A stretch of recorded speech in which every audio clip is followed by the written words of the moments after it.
So how do you feel today in the morning? Oh my God, you're still sleeping. Come on. Good morning. Finally. So I am this very shy and introvert guy from Estonia.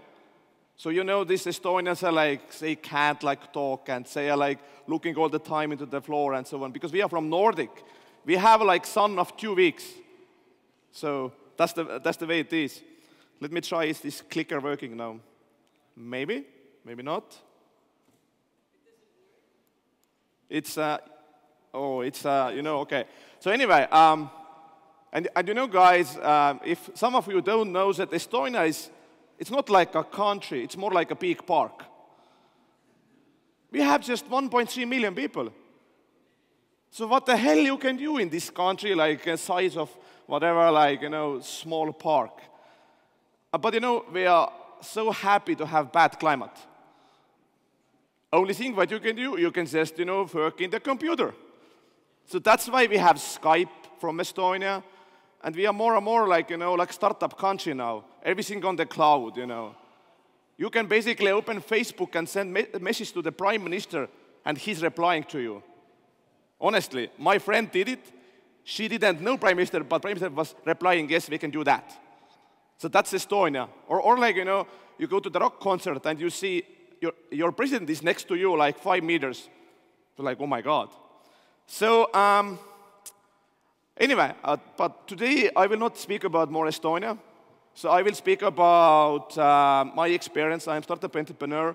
I launched Pipedrive. Do you have any of you Pipedrive user here? Do you have any? You see, thank you guys. So basically, last year we was voted as the best B2B startup from Europe by TechCrunch. I think that we can definitely say that we are the next success story from Estonia. And what I'm super proud that this year, we was voted as the best employer in Estonia, which is super important for me because end of the day, what is most important is your team and how your team is feeling. So we are 6 years old, and we have lost only 8 people in that 6 years. So we have super loyal, and this is my dog, by the way. So as you can see, I indeed love dogs. Yes, we have raised money. So we have raised money, but today I will focus more what is secrets behind successful fundraising, and maybe that many times you should not fundraise at all, because you maybe don't even need investors' money. But yes, we have investors. We just closed a year ago a 9 million round with Bessemer, which is pretty well-known, famous VC, and they was first VC also to invest to Skype, so second investment to Estonia. But by the way, my road hasn't been so high all the time because my first startup failed, by the way. And I learned heavily out of that. It was B2C startup, so I will actually lead also panel after this talk. But it really, I had the most horrible investors, kind of, which was trying to take over company end of the days and so on. So I have great stories about that. But it really learned me how not to do fundraising. So in Pipedrive, we did it differently. So I think that every company starts with the founders and the story. In our case, we have the best possible setup for the fundraising because we have 5 founders, which is pretty many. But if you're building a company which is huge, then you need actually many people, and why not to have it already in your founders team. And 2 founders worked forever in sales. So they basically started in Silicon Valley selling books door to door. I have been always IT, and my 2 great partners, Martins, are IT guys, which is the best in the world, which I know, basically. And so this was our product, by the way. So we started 2010, and what we are doing is we are building CRM, sales management system. Because every company needs to sell, isn't it? Okay, maybe some companies just need to receive orders, but usually you need to sell, and this is so fucking hard. And if this system is not helping you, it's even more harder. So this was our product. 2 months later, we started company. So we launched super fast. And this is basically how it looks today. So as you can see, there is some differences, but not too big.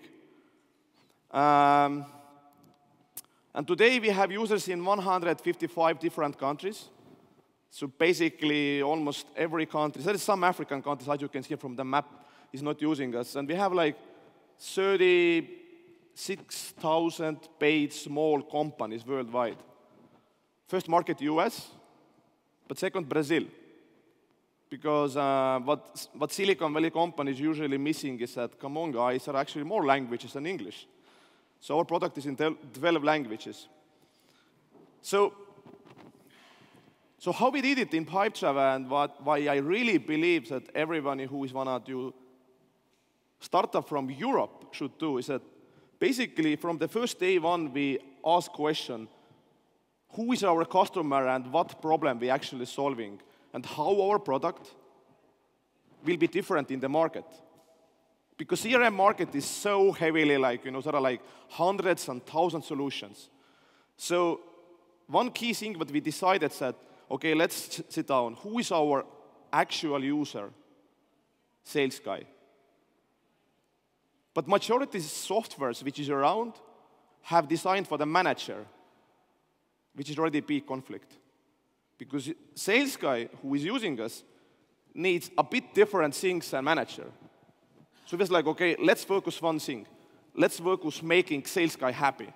Everything around his or her daily flow and so on. And next thing, how we can build a product that you basically start to use it after a few minutes. No training needed.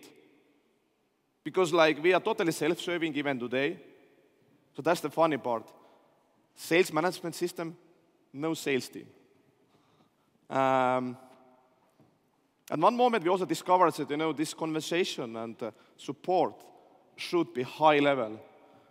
As soon we improved our support, conversion from free signups to paid customer was improving like at least 15%. So, and if you are very successful making people happy, and they are starting to promote you. And what has many times happened that basically, in one moment when we started to do fundraising, then many VCs said, I know your product because my portfolio companies is using that. And they are recommending you heavily. And that is the thing, because every investor usually looks at the market and want to have proof how good you are doing. They're doing huge research, they're asking from the network. And if you have making like some clients happy, and this is basically in this VC portfolio, this is the best feedback what you can ever get. And even the better would be that the potential investors should and want to use your product to understand why this is great. And also, in our case, we have been basically growing mostly because of our users. This is just usual blog post, which was written by our users, just telling that, oh my God, I love P2B product. How many times you see this kind of blog post? This is not paid. I mean, this is not the paid. This just happened. Like, oh my God, we have done something right finally. The next thing, if we started a company and which we did different in Pipedrive, we was like, okay, so what is the number what we are looking every week, every month, sometimes even every day? And we was like, okay, end of the day, in P2P startup, we have to make money. So basically, every month we have in the company dashboard, every single employee can see how much we are making revenue live, every day and so on. And that's the most important number which every single employee knows in company, that we care. Indeed, behind of that is end of the day how many paid companies you have, how many users they are adding. But having that mentality in the head was the key thing from the first day on. And next thing, you have to indeed look all of those metrics behind how you reach that. So what you need to do to grow your revenue, you have to, okay, somebody signing up, how you can rise this conversion from the free sign-up to the paying customer. And if you do these things right, then this is the only slide what you need for the fundraising.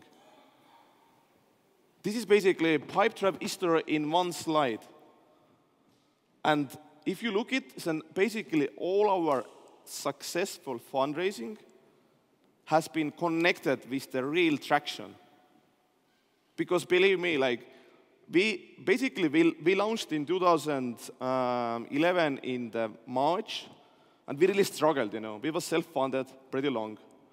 Basically, this FFF money. Friends, fools, family. Those fools are super rich now, by the way. So sometimes it's great to being foolish. But I think the key thing happened when we was hitting 1,000 paid companies, because we was break even. And until that point, we really struggled with fundraising. But from that point, we didn't need any more investors. And all attitude changed. We was getting so much approaches by the investors because we said, yes, we hit 1,000 customers, we are break even. I was like, I want to speak with those guys. And that's the thing, you know. So basically, that's the opposite thing. No one wants you when you want them, and if you don't need them anymore, then everybody wants you. But end of the day, and yeah, this is basically shows that today we have like millions of revenue. And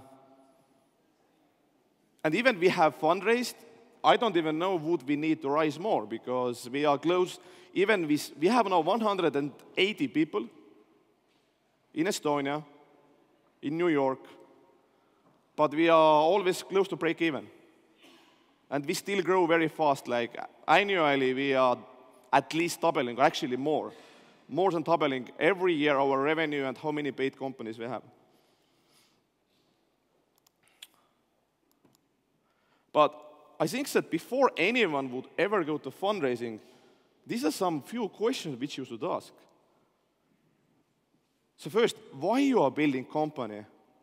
If you want to be entrepreneur, you hate that somebody is your boss, isn't it? So why are you building it? Are you building for your own, for the clients, for the team? Or are you building this for the selling the company? Because as soon you get the investors, time is clicking. Do you really want to sell your company one moment? That's the key question. And next thing, why you need investors? Like, why? Because you can't build company without investors. Come on, guys. It's not so expensive anymore. You need few great folks who are founders, who can build the product. You have to bootstrap, and then you can grow. So why you need investors? The next thing, why this is interesting for the investors? Because every investor is looking next unicorn. Do you want to be unicorn? Do you know how fucking hard is that? Please look Zapier. Well, look Zapier, sorry, Zenefits. So there's so many stories where companies are growing super fast and everything's breaking apart. Everybody unhappy. So come on, do you even need investors is the question? Because yeah, too much talk about, like I'm meeting so many startups who are like, you know, we have great thing, you know, we want to now go to fundraising. I'm like, what? You don't have product, you don't have team yet. You're talking about fundraising? Come on, guys. This is not needed at all. And next thing, you know, like, so what you actually need, you know, do you really need money? Or you need actually know-how? You need some people in your team.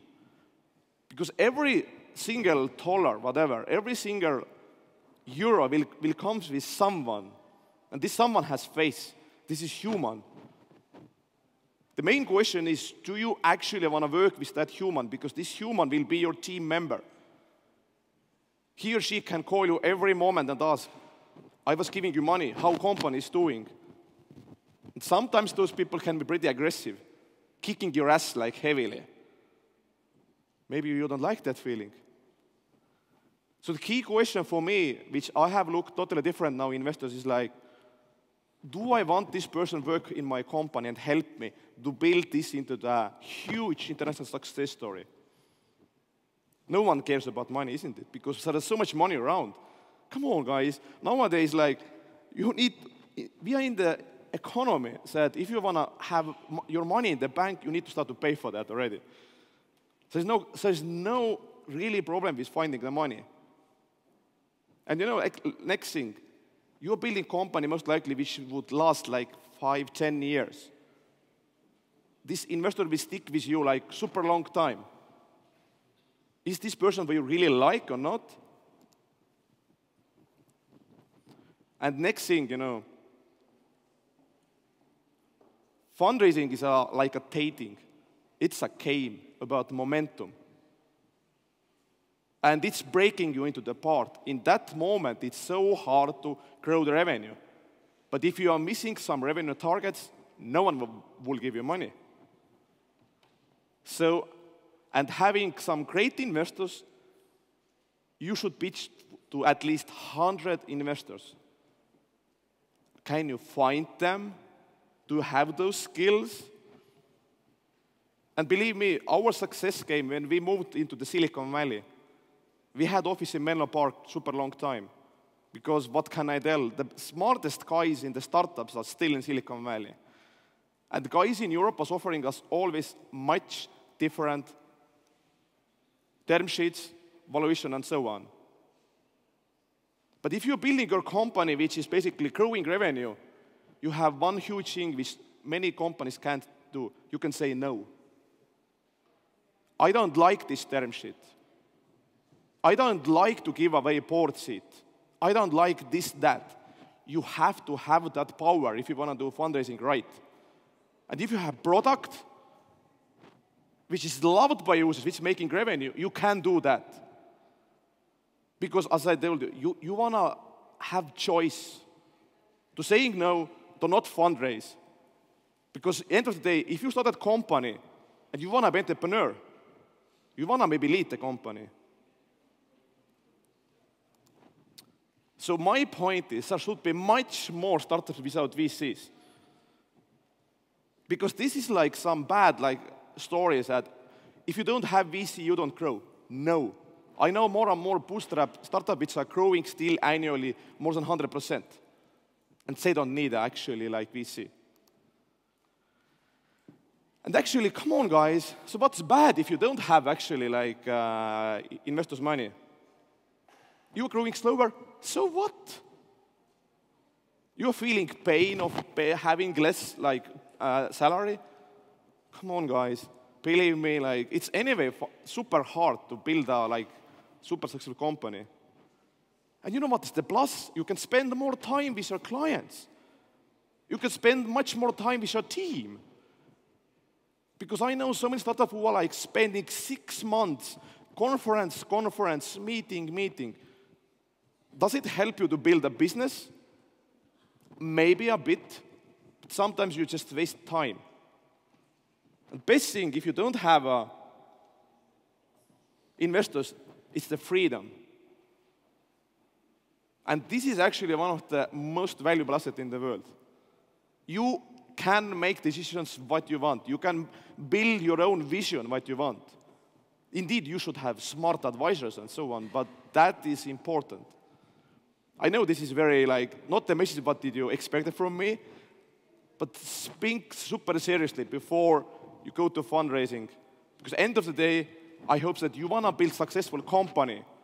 And for that, sometimes you're not needing investors' money. Just last hint. How to get investors' money, like, there's some hint which I'm sharing you. 3 years ago, we had a fundraising process, and we was inviting our American angels to Estonia to go to the sauna. Can you imagine Americans naked in sauna? So it was like, oh my God, what is that? It was like, but it was only guys. So it was like, is it the gay stuff or something? We are not gays. He said, no, you just go to the sauna and so on. And what's even better, we actually was organizing the one thing that you can actually walk in hot coals without getting burned. And so it was like, we have never had this kind of experience with any of our portfolio companies. And since it was blog post, and you know what happened? This blog post was most shared blog post in that week in Silicon Valley among all investors. So we was getting so many intros because of that blog post, and we just treated it differently. It was like, come on, if you want to invest, we want to know who you are. We want to treat you as a friend.